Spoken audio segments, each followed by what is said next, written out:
নমস্কার, আমি দেবাশিস বসু। আমি আজকে আবার আলোচনা করব, আপনার কি খুব তাড়াতাড়ি কোনো এলআইসি পলিসি ম্যাচুরিটি হতে চলেছে বা ইন্স্যুরেন্স পলিসি ম্যাচুরিটি হতে চলেছে।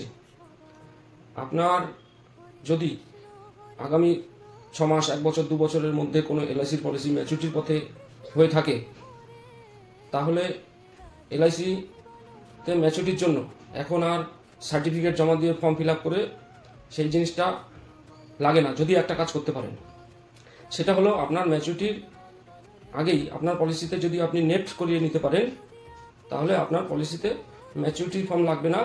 ম্যাচুরিটির ডেটে অটোমেটিক্যালি এলআইসি আপনাকে টাকা দিয়ে দেবে।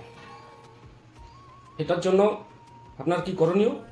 আপনার করণীয় হলো ম্যাচুরিটির আগে আগে পলিসিটাকে নেফট করিয়ে নেন। নেফট মানে আপনার ব্যাংকের বই বা ক্যান্সেল চেকের জেরক্স, আধার কার্ড, প্যান কার্ড সঙ্গে দিয়ে একটা নেফট ফর্ম আছে, ওই নেফট ফর্মটা ফিল আপ করে এলআইসিকে জমা করে দিন। যে কোনো ব্রাঞ্চে গিয়ে জমা করে দিন। তাহলে আপনার সুবিধা কী হবে? ম্যাচুরিটির সময় অটোমেটিক্যালি আপনার টাকা আপনার অ্যাকাউন্টে ম্যাচুরিটির ক্লেম এলআইসি টাকা আপনাকে দিয়ে দেবে।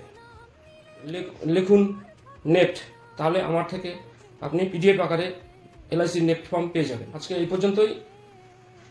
ভালো থাকবেন। আরও নতুন নতুন তথ্য পাওয়ার জন্য আমার সঙ্গে জুড়ে থাকুন। নমস্কার।